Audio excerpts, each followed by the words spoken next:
Welcome. My name is Amy. I am the Health Education Project Specialist at the Maxwell and Eleanor Blum Patient Family Learning Center at Mass General. Hi, I'm Angel. I am a current public health student and I am interning here at the Blum Center.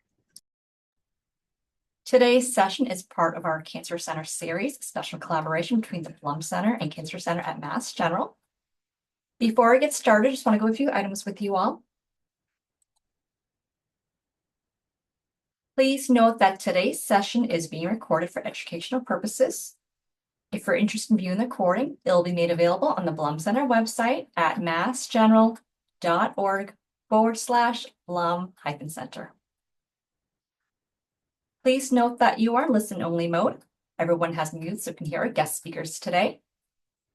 If you have any questions for our guest speakers, you may use a chat feature, which is located at the bottom of your screen. We'll have time for them in the end. Only Blum Center staff and our guest speakers will see your questions.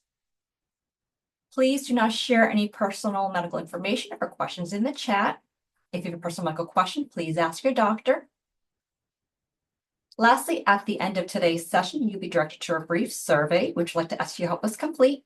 Your feedback is important to us as we plan future programs. All right, so next I'm going to turn it over to Angel, who will introduce you all today's guest speakers. Thank you, Amy. Joining us today are Doctors Emily Sorg and Amy Clara. Dr. Sorg is the clinical director of the Center for Psychiatric Oncology and Behavioral Sciences at Mass General Cancer Center. After completing her residency in adult psychiatry at MGH and McLean, she received additional fellowship training in consultation liaison psychiatry at MGH. Since then, she has worked primarily in inpatient consultation psychiatry, where she sees individuals with cancer and other serious medical illnesses. She also teaches and supervises trainees who are interested in a career in psychiatry and psycho-oncology. Dr. Clara is a clinical health psychologist at Mass General. She developed and co-leads the multidisciplinary psychosocial oncology service and is the co-director of training for the Center for Psychiatric Oncology and Behavioral Sciences. She is a supervisor to psychiatry and psychology trainees and an interventionist in the Cancer Outcomes Research and Education Program. She also maintains a cross-discipline electronic repository of mental health resources and referrals for patients with complex medical needs. They are here today to give a talk on navigating cancer and mental health. Please join us in welcoming Drs. Sorg and Clara.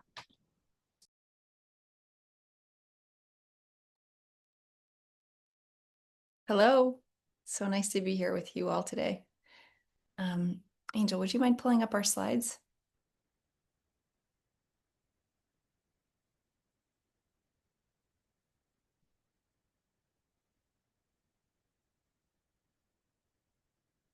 All right, so we'll get started. So like Amy and Angel introduced, Dr. Clara, or Amy, and I are here to talk about navigating cancer and mental health with hopefully some practical insights for you and caregivers. I just want to thank the Blum Center again for inviting us to give this talk today. Both Amy and I are really passionate about the work that we do. We love it very much and believe in its importance very deeply.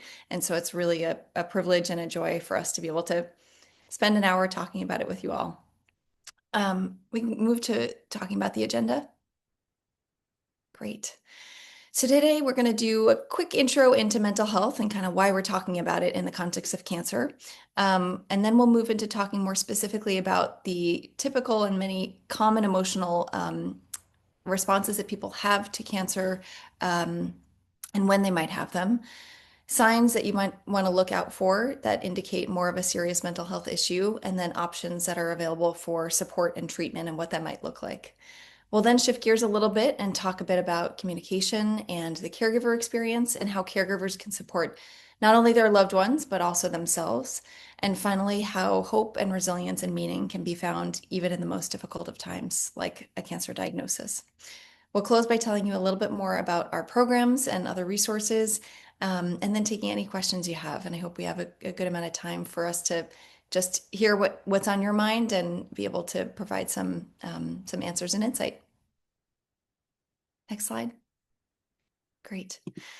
So, like I said, before we kind of dive into the material today, I just wanted to start off with the fundamental why. Why are we here today talking about mental health and cancer? Um, well, for one, we know that mental health is crucial in total health. It's not indulgent or superfluous or secondary. Total health encompasses more than just the body. Our emotional, psychological, spiritual, and social lives are really vital to living a full and meaningful life. Even if you know that, when you're dealt a diagnosis of cancer, it can be easy to shift your focus to being entirely on your physical health and put everything else on the back burner. But we know that 1 in 3 people with cancer will experience significant emotional distress over the course of their journey or a serious mental health issue. We know that about a quarter will experience a clinical depression, and upwards of a half will experience clinical anxiety, and even more will report fatigue or cognitive concerns over the course of their illness trajectory. We also know that about 40 to 70% of caregivers are affected and themselves report significant distress. So, um, mental health needs are often great in the setting of cancer, and it's even more important then that we really focus on them and provide support. If unaddressed or untreated, we know that these issues not just affect quality of life, but they can also affect somebody's functioning, their perception of pain, their ability to show up for appointments, for cancer treatments, and overall their medical outcomes in the setting of their cancer. We know that people with cancer are also twice as likely to die by suicide compared with their peers. So the need is great for us to be there and to support and treat. Then the question is, why are you all here today? And I know the webinar format doesn't allow us to have as much back and forth as would be so wonderful to get today. But maybe you're here today because you're a family caregiver and you're wanting to support your loved one going through cancer. Maybe you're in the midst of cancer treatment yourself, or you've just been diagnosed. Maybe you're in remission and entering into the land of survivorship, but now really only getting the chance to consider the ways that your cancer has impacted your life and your emotional well-being. Whatever it is that brought you here today, we're really glad that you're here with us. I want you to know that you're not alone and that we're hoping that today will provide you with some information so you can advocate for yourself, know when you might need help, realize that asking for help is not a sign of weakness, and access resources that are in place, not just here, but in many cancer centers across the country. I do also want to say that I know sometimes talking about mental health can be upsetting, can bring up painful emotions for people, and can be triggering. So I ask that you do whatever you need to do today to protect your emotional safety, and know that you can always call 988 or go to your nearest emergency room if you're experiencing a crisis. Next slide. All right, so again, thank you. As Emily has already reiterated, that we are so grateful to be here for this part of the talk. I'm going to take the next slide, and we kind of call this the emotional landscape of cancer. And that word landscape, I think, really describes the vast array of what a person can experience. And again, as Emily had mentioned, it is both the patient, but also the ripple effect of those who surround that patient. We put a couple of patient quotes in today's slideshow just to kind of emphasize that really this is, yes, we are clinicians who take care of this population, but we're really not putting ourselves outside, that we are all really a part of this, and that we work very collaboratively with our patients and with the families. So we really just want to reiterate that as a part of navigating the mental health part of this. So one of my patients said, this is not a moment of weakness, this is a moment of humanity. And in putting this, I wanted to really normalize, as Emily has already started to elucidate, that mental health is, it exists before, exists during, and exists after a diagnosis and a treatment of a cancer or multiple cancers. What we are really looking for as clinicians is what we would call the threshold moment. And a lot of people, as Emily noted, are going to experience some amount of distress, some amount of depression, some amount of anxiety.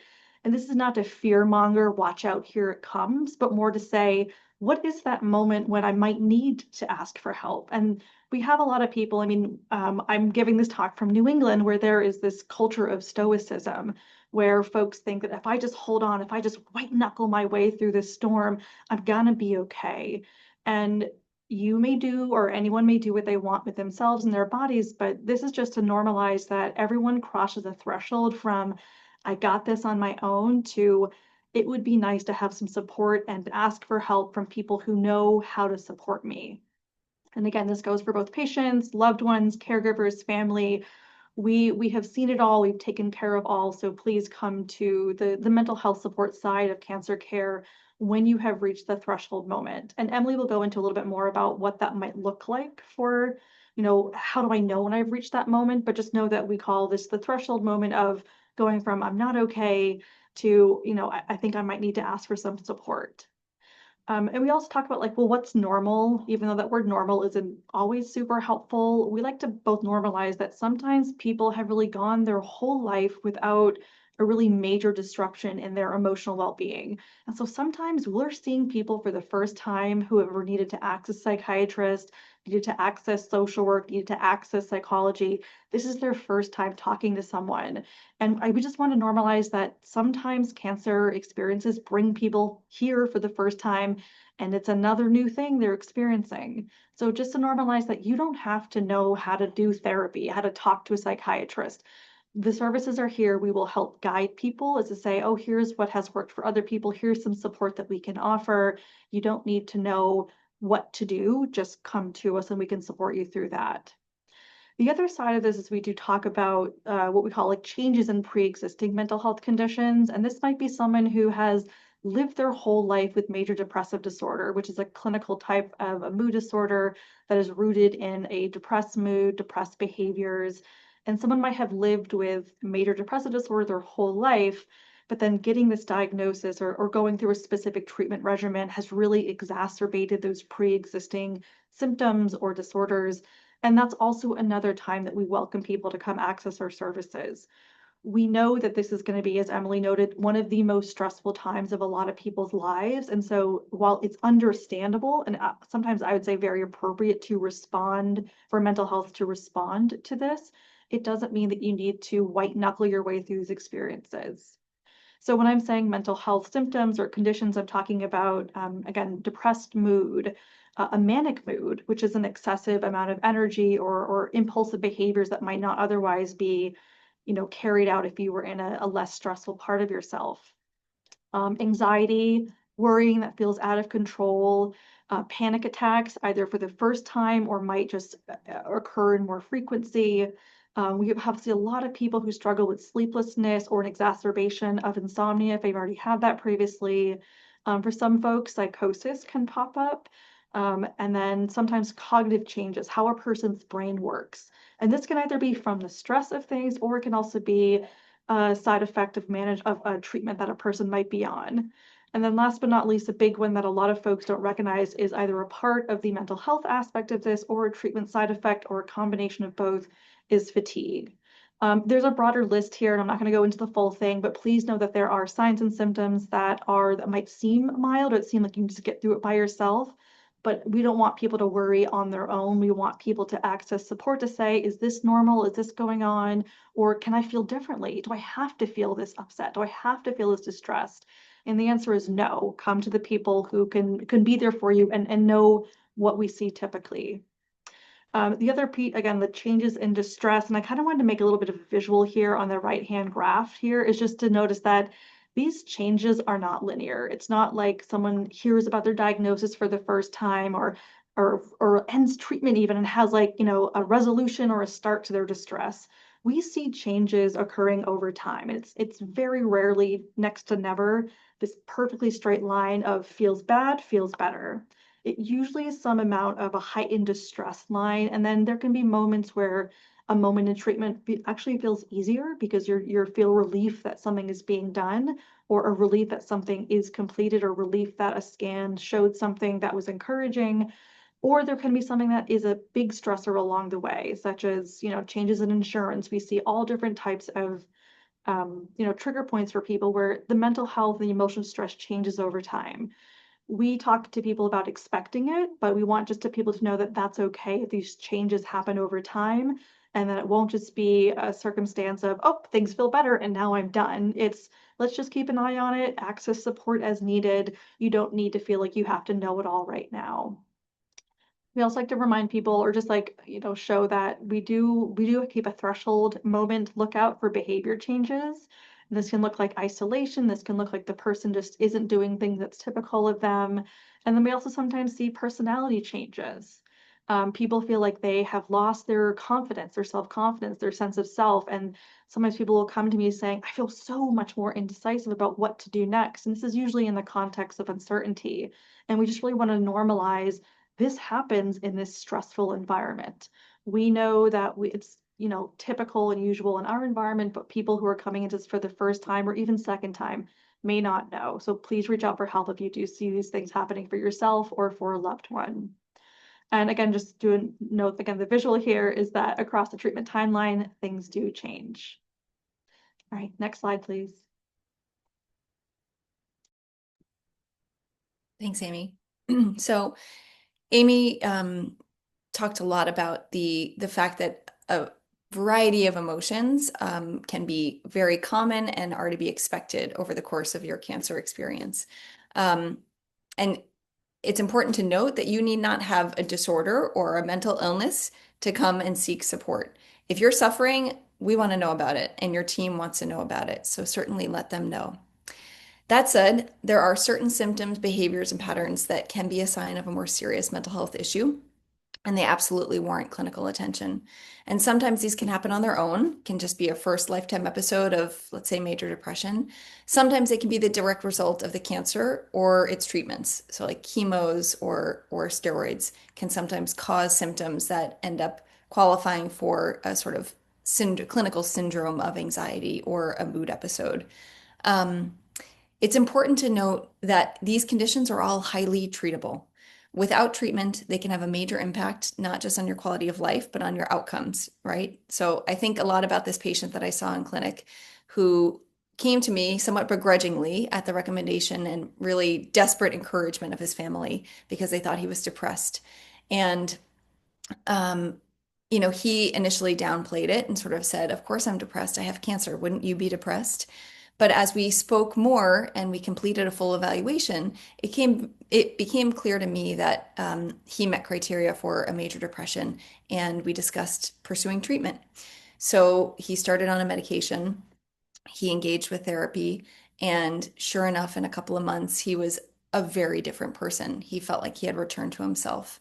And he shared with me this quote that I find very powerful in terms of thinking about the impact that his own self-concept and his lack of self-worth during the depressive episode could have potentially had on his engagement with his care and ultimately his life.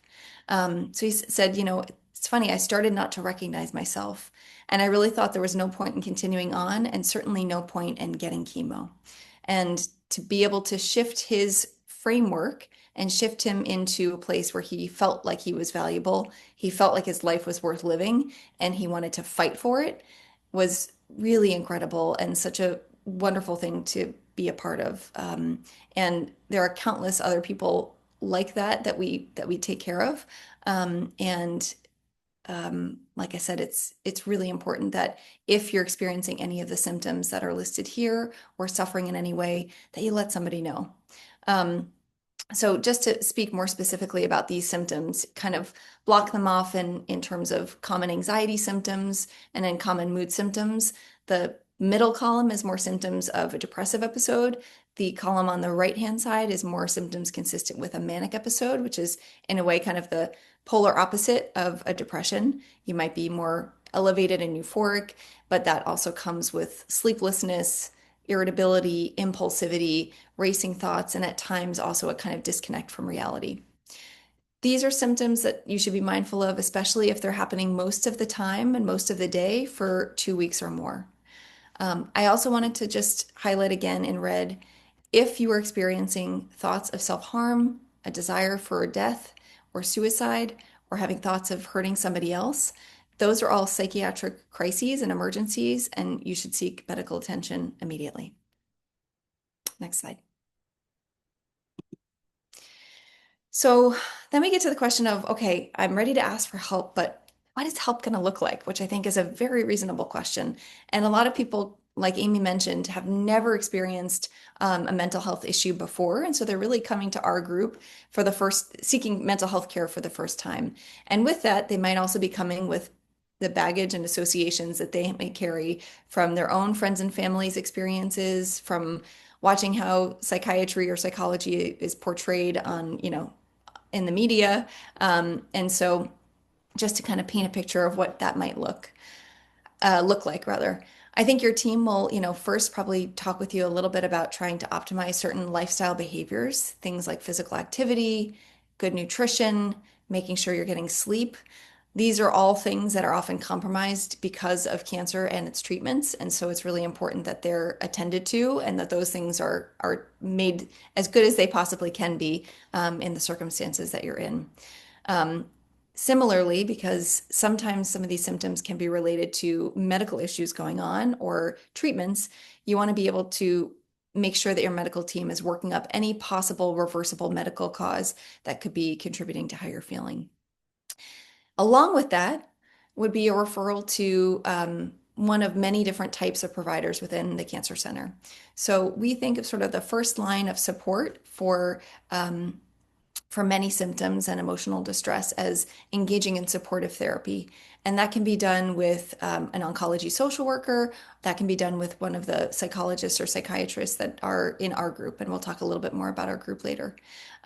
Support groups are often very, very helpful for people. It can be very isolating to be going through a cancer treatment and the whole experience, especially when you might look at your peers and find that they're dealing with completely different, almost foreign stressors and challenges in their life compared to what you're going through. And so many people find being in community with other people who can relate to them is very validating and very grounding. We have also specific evidence-based therapies, things like cognitive behavioral therapy or meaning-based therapy that can be used to help support individuals experiencing a certain type of emotional distress. So if you're experiencing, let's say, significant phobia related to the needles that are required for infusions, you might engage in a particular type of CBT called exposure response prevention therapy, something that Amy actually does and is one of our experts in. And then as you meet with clinicians, it might also be felt that medications or pharmacotherapy would be helpful. And commonly prescribed medications in our setting are antidepressants, things like SSRIs or selective serotonin reuptake inhibitors. No, that's a mouthful. These are commonly called antidepressants, but they're actually used both for anxiety and depression.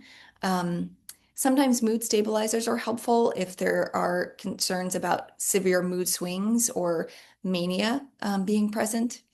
Benzodiazepines are anti-anxiety medications that are often prescribed for a short period of time to help with a particular heightened anxiety experience. And sleep aids are also used very commonly to help support sleep, which, like I was saying, can be a very, very common experience and disrupted because of your cancer and its treatment. Next slide. So as a psychiatrist, I felt a particular call to talk about psychiatric medications and some common concerns that I hear from folks about taking a medication. The first one being, I really don't think I need it. And like my patient had said to me, of course I'm depressed. Wouldn't you be? And just sort of feeling like their experience is understandable and thus shouldn't be treated, doesn't need to be treated, or doesn't deserve treatment. A lot of people, like Amy was mentioning, also feel like they historically have been encouraged to white knuckle through things or pull themselves up by their bootstraps and really want to push through on their own. And that's one thing that I like to explore with people of why is that the case? How did you come to that, sort of mode of being, and how has it been working for you? And might this be a time to kind of flip the script a little bit in service of helping you feel better and making this experience easier? Sometimes, especially when you're going through cancer treatment and on a ton of medications, you just don't want another medication. Sometimes people come with a mistrust of pharma or big pharma and psychiatry more specifically. They have specific fears about what psychiatric medications will do to them. They don't want to be a zombie and feel emotionless. They may not want to gain weight or have other concerns. And that's something that our team of psychiatrists are very, very used to hearing and would be glad to engage with you in a dialogue about and talk with you a little bit more. Finally, there are drug-drug interactions. So the way that psychiatric medications interact with the other medications that you're prescribed for your cancer or for other medical issues. And our team of psychiatrists, because we're specially trained in navigating how to care for people with medical illness, have an appreciation for how these meds all work together and can provide some guidance about that too. And we'll be really mindful and thoughtful about making sure that your medications all play nicely together and none of them are going to interact in a way that will lead to untoward side effects or put you in danger. I wanted to just share one quote from a patient of mine who came with a likely lifelong diagnosis of generalized anxiety disorder, where she was constantly worrying, constantly preparing for disaster in her mind, kind of no matter how well things were going in her life. And when she ended up diagnosed with what in her mind really was the worst case scenario, this cancer diagnosis, things really fell apart and she felt entirely overwhelmed and consumed by her worry.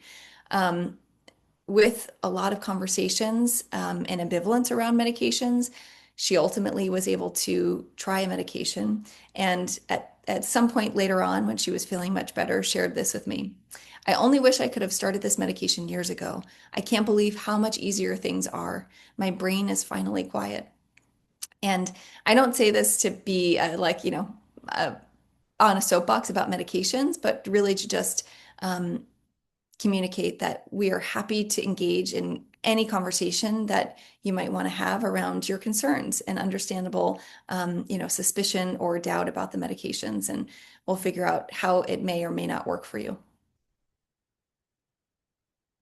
All right, next slide.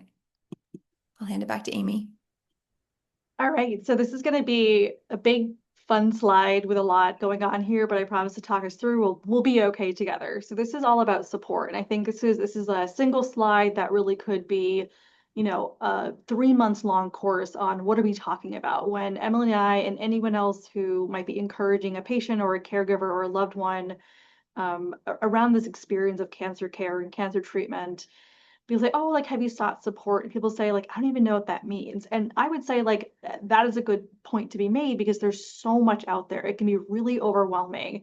I, as a clinician who, like, this is my bread and butter, I am also at times overwhelmed by the amount of resources and ideas and then this and that, and keeping track of all these things. So I know if it overwhelms me as the person who holds the expert spot, it is going to be especially difficult for the person who's on the ground experiencing distress. So I wanted to normalize, it can be overwhelming at times, but there are some ways to organize this. So I wanted to put it, again, another favorite patient of mine said, as we were, again, I didn't want to convince this person, not a car salesman, but saying, would you be willing to meet with me just to see if you like it? And they said, I'm not only willing to talk, I'm willing to listen. And then I really do think they used our time very, in a lot of quality. So we're talking about support, who needs it? So Angel, can you click the first animation? I did not think through this animation. I hope it works. Okay, so who needs it? I'm building a house of support here, right? So at the top, we have the patient, and this is the person who had some kind of suspicious symptoms that brought them into medical care. They got this diagnosis. It can really put people into a state of shock. But then, as I said before, there's a ripple effect. You drop a pebble into a pond and the ripples grow, grow, grow. So the next step that we always talk about, the next ripple, is the caregiver. And this can either be a primary caregiver or not just the primary, but the secondary, the tertiary. This can also ripple out to other people who support this patient or love this person. And these are the people who need support. It does not just have to be the person who's the pebble in the pond. It can also be those who are on the ripple effect.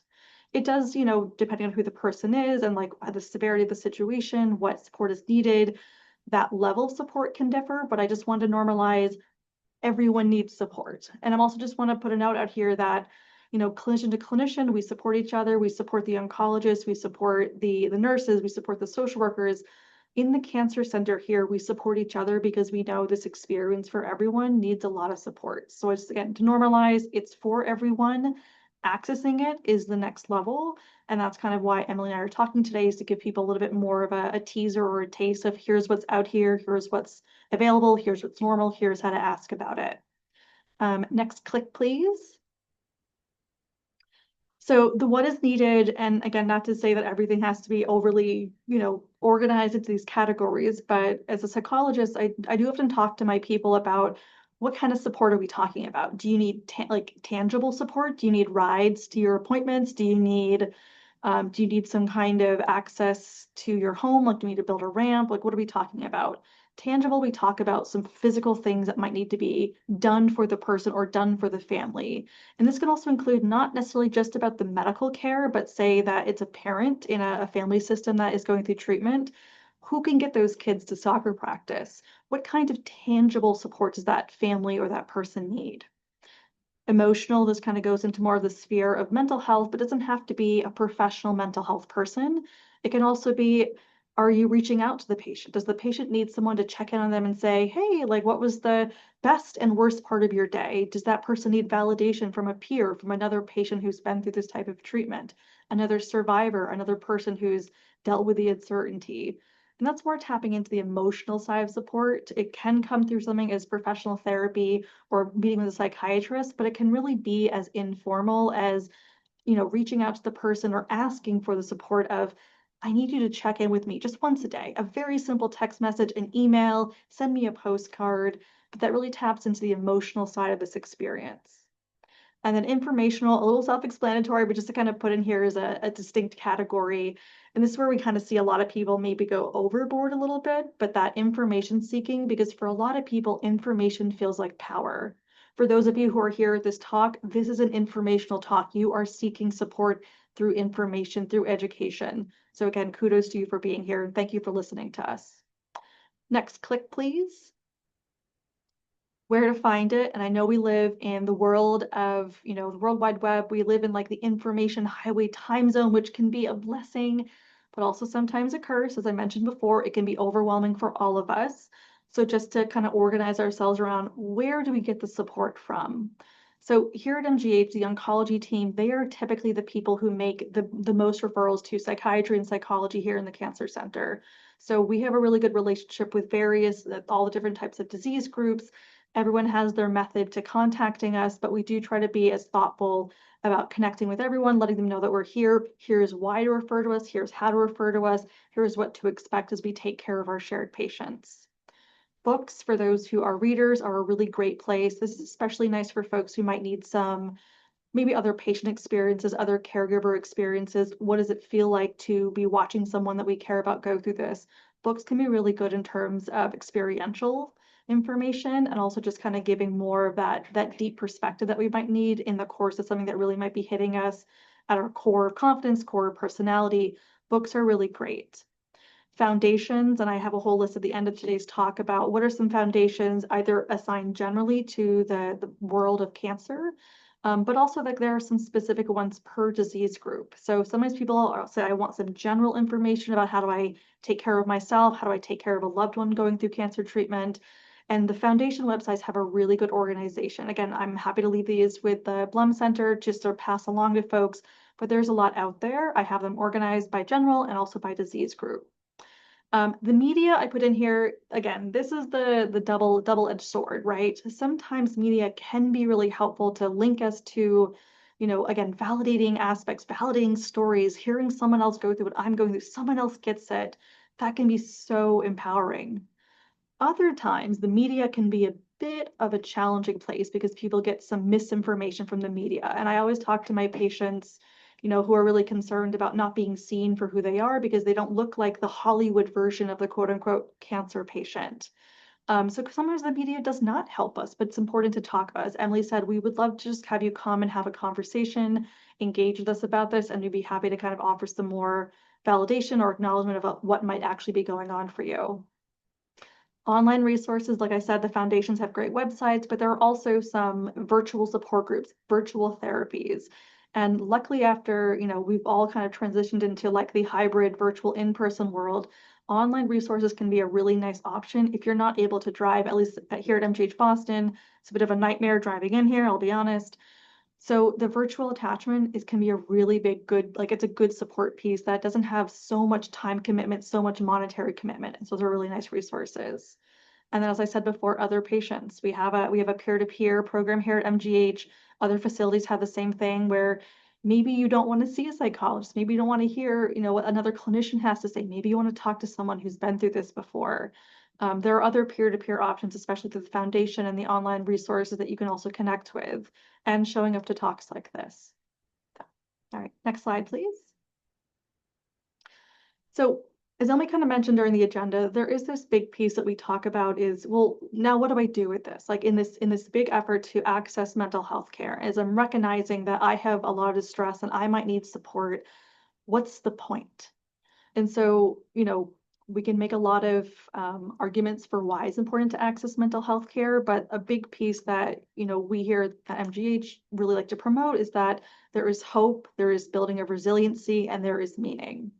And this quote, "No mud, no lotus," it's a very short book that I would recommend anyone who might have time to read, from a Buddhist monk named Thich Nhat Hanh. And his is not connected specifically to cancer, but really about suffering, adverse events in our lives, and what do I do with this? And the idea is that, it is through the mud that the lotus is like, this visual represents.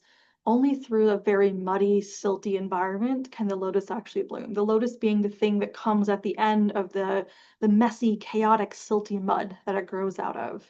And this is not to imply that everyone has to take their experience in the world of cancer care, either as the patient, the caregiver, the loved one, the community. You don't have to make meaning. But does it feel differently? Yeah, it does.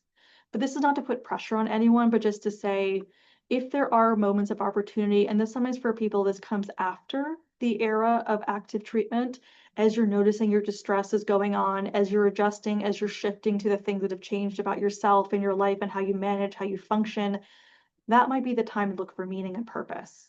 Again, this is not to make something shiny out of something that felt bad. You still keep the thing that felt bad in the felt bad zone, but this is about you yourself as the person. Because, here at the Cancer Center, we talk about everyone has a shared goal of achieving a quality of life, and that means something different to everyone. Cultivating meaning, again, meaning that what do I take out of this experience? How do I move forward and live with this in my life, but still be me, even though I recognize me has changed? We can support that. Some of this does mean to manage some of the more severe mental health symptoms that you can get to this level, but we work in this in conjunction together as a team. And then what we hear from a lot of people is there's this emotional growth. I put the word development here because I don't want to, again, impose that you have to grow in this experience, but you sure as bet that people are growing and developing a new understanding of themselves, an understanding of how they might feel more empowered by doing these things for themselves, by being at the lowest moments of their life. We see people develop emotionally. And if there needs to be support there, we're happy to be there for that. And then last but not least, I just wanted to mention something called post-traumatic growth. And this is not just around the experience of having cancer or watching someone that you love go through this, but we see this positive psychological change that people develop after going through something that truly tests all limits within themselves, physically, emotionally, for some people, spiritually, psychologically. And we see this positive growth, and it can be flexibility, it can cognitively, it can be openness, it can be acceptance, it can be, changing how you feel about yourself. And this is a possibility. And we like to put this in here just to give people hope that this experience can both be uncomfortable and provide you with some really valuable challenge, like changes to oneself. All right, next slide.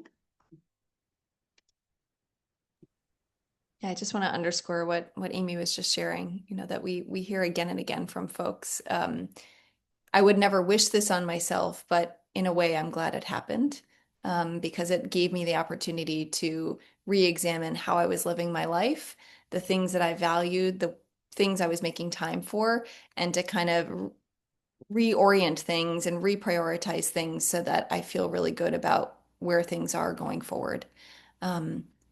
And it can really be a transformative experience. And like Amy said, the bad still there and important to recognize, but there is opportunity for change and for growth. So I hope you all have come to appreciate that we feel very strongly that cancer care, when it's comprehensive, also includes mental health care and supporting you or your loved one as a whole person. And this graphic just kind of highlights that, Within cancer care, there's the medical oncologist, there's often a surgical oncologist or a radiation oncologist, and those are all important arms and critical pieces of what our cancer center is able to offer. We also have an entire department called supportive oncology, and the idea behind the supportive oncology department is that it does help to address and provide focus and support around all of the other aspects of your body, of your mind, of your emotional well-being that make your quality of life as good as it possibly can be and make this experience as smooth and easy as it can possibly be. So within supportive oncology is our group. So we're the group called Psychiatric Oncology and Behavioral Sciences. We share in supportive oncology with a team of oncology social work, palliative care providers, nutritionists, and dietitians, music therapists, massage therapists, acupuncturists, and more. So there are lots of opportunities to, if there is something that feels like it's not quite getting the attention and the care that it needs, there are many opportunities for you to have that addressed within our center. Next slide, please. And just again, to add on to what Emily just mentioned, that this really is about inclusion, not exclusion. That doesn't have to be two things. It's a part of that four clover family that you just saw in that visual. I've said it before, I'll say it again, asking for help is expected. We're here when you're ready. And we really like to pose that perspective because we don't want folks to feel pressured to come here. We don't need people to feel like this is something that's being sold to them. We recognize how frequent that people's distress goes up or pre-existing mental health conditions get exacerbated during this time. We expect people to have these needs. Not everyone is going to come here, and that's also okay. We don't expect everyone to do it, but we do think that there are not everyone who might benefit from this or accessing us. We just like to present this. We're here when you're ready. And we want to be there for you. This is, as Emily mentioned, this is something that myself and our colleagues in PsyOnc are really thoughtful about, is that, and this is very similar to all the other cancer centers, is that we're here because we want to be here, because we want to take care of this very particular part of cancer care. And the Cancer Center, as Emily kind of noted, we have psychiatry, psychology, social work, other support services. Our main clinics are the Boston Clinic, Danvers, Newton Wellesley, and I left off Waltham, so my apologies for Waltham. The MGB family has expanded. We are still working on how to grow to those other sites for right now, but those are the ones that we offer our support services at. If you're zooming in from other parts of New England or other parts of the country, I would just be curious about what are the areas around you that also offer these supportive care services. And then, as I mentioned before, there's online and community resources. This is really about, and this can also be tough to find on one's own, which is why you can also access supportive care services at your cancer center to say, how do I find those community services? Because again, as a clinician myself, I also am overwhelmed with how to find who and where to connect with what and what's the right fit. You don't have to wonder that on your own. There are people here like myself, like Emily, like our wonderful social work team. We're very comfortable and familiar with how to help connect people, but it's about you have to access us to get an idea of what's available. And that in itself is tough, but just know that that's a more than appropriate question to ask for. And then just to kind of put a little plug in here, sometimes people are in that space between, I don't want to, I'm not ready, to, I'm absolutely ready. Kind of like that middle ground. If you're not ready for one-on-one, I know I mentioned before, but I'll just put another plug in here before. You can also do a little bit of warm-up through accessing some of the resources. There are plenty of books, plenty of websites, plenty of just kind of one-off vignettes that I would encourage folks to read to see if pursuing and moving ahead with psychology, social work, or psychiatry is right for you. The other thing is you can always try to meet with someone, and if you don't like it, no one's going to keep you there. So I will just, again, my last thing is to be aware of information overload. Sometimes we hear people get really stuck and they'll read book after book after book, but they're not actually able to activate the skills. And if you're getting to that stuck point, this is really, again, a good time to access a therapeutic professional or a psychiatric professional to say, help me get to the skill part of feeling differently. So, the next 3 slides are really just for, I wanted to put them out there. These are some resources. I'm 100% uninfluenced and supported by any of these. So this is just me saying these are some places to go. This is Online General. This is the American Cancer Society. All these other societies are really helpful for information or seeking actual care. The next slide is a little bit more specific. These are foundation types. These are by disease group. I might have left off one or two, so please forgive me, but these are really nice ones that are specific to a specific type of diagnosis. Again, these often come with online resources for an online social worker or an online support group that's for both patients, caregivers, and loved ones of what to do, what to say, how to feel. There's a lot of great guidance here if you're not ready to meet with someone one-on-one yet. And then I believe it's the last slide that we have here. These are just, books related to cancer. Again, if you need a resource list, go through here. These are, again, not the only by any chance, but these are just some that I have found benefited some of my patients. And then I think the last slide is more of a general, if you're looking for more existential vignettes, investigation of oneself, these are just some other ideas of how to take care of your mental health in general, or how to understand oneself through the perspective of others. So I will leave that with the Blum Center. Okay, thank you all. Thank you so much, Emily and Amy. This is all wonderful. You provided some wonderful resources. So if anyone's interested, feel free to email the Blum Center. We're at pflc@partners.org. That essentially just stands for Patient Family Learning Center. And we'd be happy to share those list of resources in that slide deck. We are now at the end of the session. If you have any questions for Emily and Amy, feel free to enter in the chat.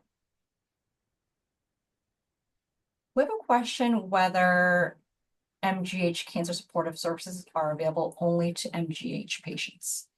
A good question. So yes, at this time, we are a service, our specific cancer center services are available to patients who are receiving their cancer treatment at an MGB site.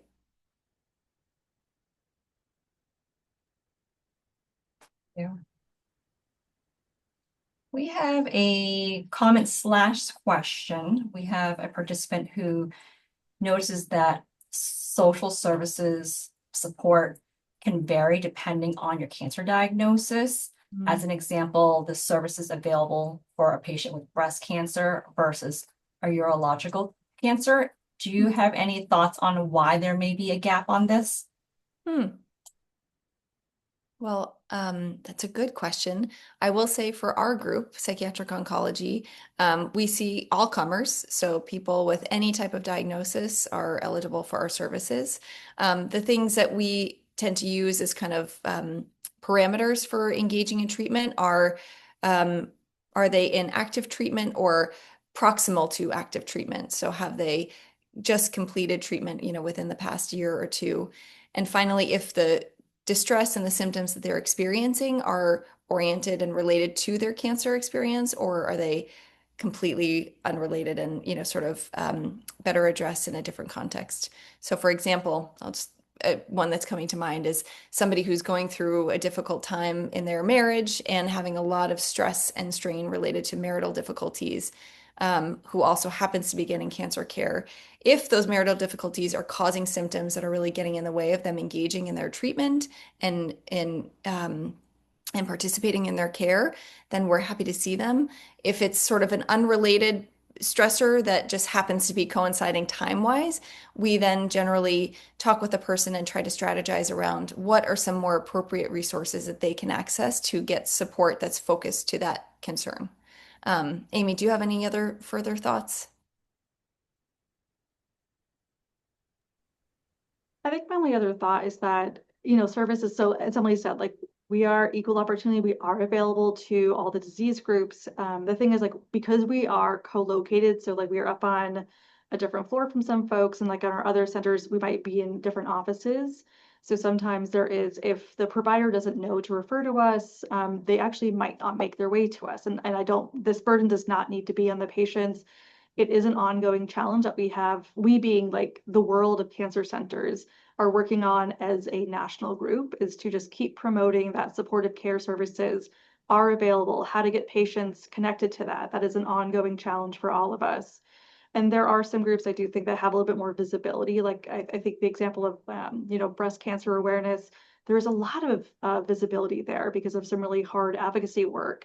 But there are some other groups that deserve the same amount of attention, but because of advocacy in the community, we just don't have as much visibility. It doesn't mean it's okay, But it's a known problem that is consistently being worked on. So Yeah, the Thank you. visibility piece, absolutely. Question on if you have any recommendations on what services are available to patients who are not an MGH Cancer Center patient.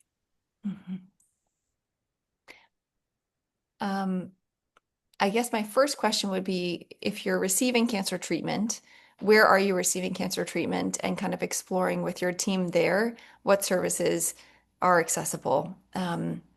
Appreciating that different cancer centers have different modes and setups.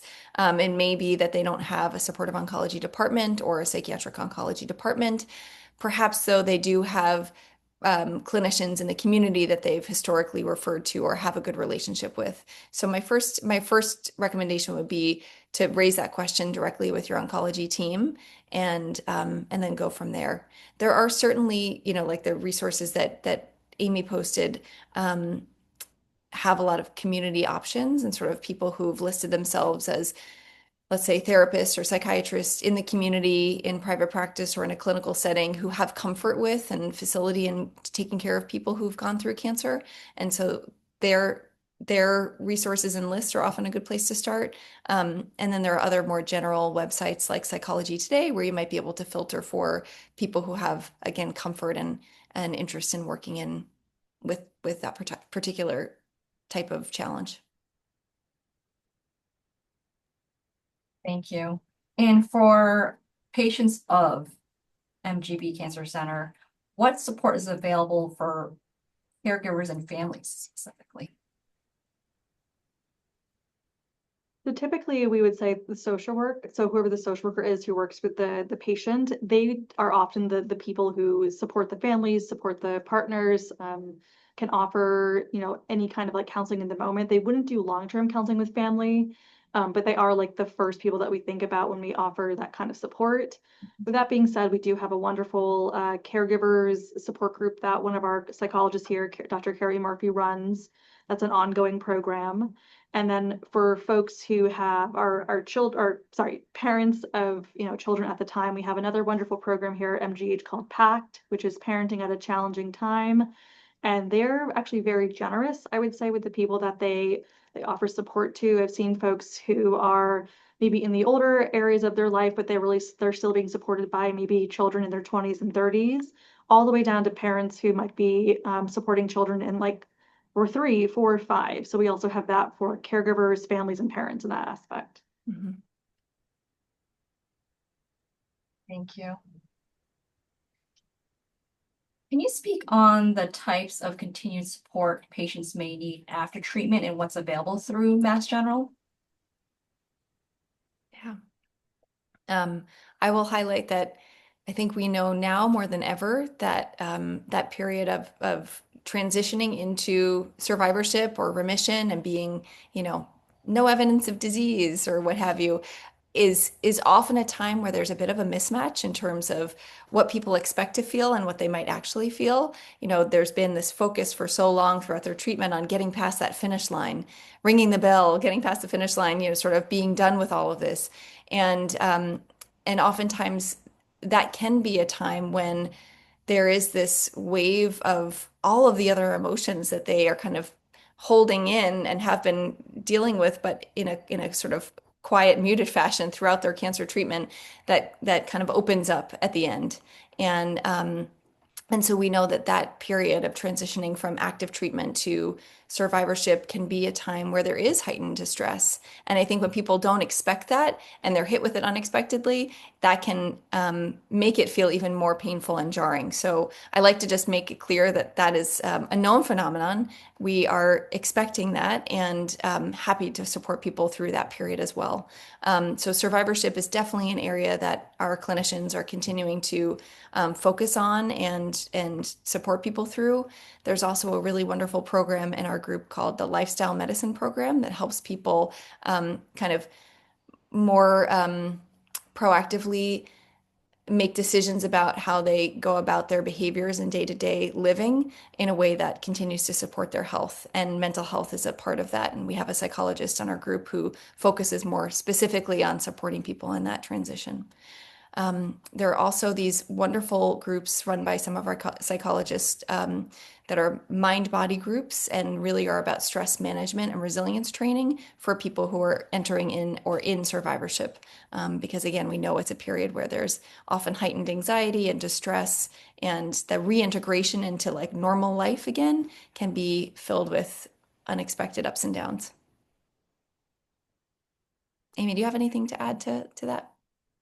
I guess the only thing I would add to that is, so like, when folks are here at the cancer center, as with any cancer center, there's, a lot of focus, as Emily said, on like being in active treatment, even like the 6 months after being off of active treatment, or kind of being what we might call a meta-viber, kind of being in the space where you're still meeting your team, but you're really okay to kind of go back and live your life, right? Which can come with a lot of complicated feelings. The other piece that we really do see with folks who actually go outside of what we might actually see for patients here, we have like the 6 months post-active treatment wrapping up, and then like the 1-year anniversary where people kind of get hit with what just happened over the past 12 months. Mm-hmm. And then the third way that I do typically see is about 2 years after, where maybe people have had that first year of metavivorship, survivorship, where they're kind of resettling back into their life and they're kind of feeling good about it. And then year number 2, a lot of other things come up for them. And it becomes more of the, what does the rest of my life mean? And so that's really where we do it, kind of direct people towards community-based therapy, because that might be more of like active processing work that we don't offer here at MGH. But it just to normalize, that does come up for people. It's not like you're done and your emotions are all wrapped up nice and neatly. There is this continuum of distress that we do anticipate and we see in people and just normalize. Thank you. So I think we're at time, and I don't see any other questions in the chat. Before we end today's session, do you have any final thoughts you'd like to share with the audience? My big thing is always just say, like, it never hurts to ask, because, people say, look, I didn't know that you were here. I didn't know you existed. And the burden does not belong to the patient or the family. I don't want that to be put on people, but this is just because it's a big system, as with any hospital, any clinic, ask and say, are there other services for me? Mm-hmm. I heartily second that, and just want to say thanks for inviting us here today and for giving us the chance to talk about the work we love and to be in this group. Thank you. Thank you so much, Emily and Amy. And for everyone joining us today, thank you so much. Hopefully you found today's session helpful. As I had mentioned, today's session is being recorded. You can visit the Blum Center website at massgeneral.org/Blum-Center. I also entered that in the chat. Give it about a couple of weeks and it should be posted there. I also shared our Blum Center email at pflc@partners.org. We got some questions about like, where can we get that list of resources? Feel free to send us an email and we can gladly share that with you. All right, everyone. Thank you so much. Thank you. Take care. Thank you.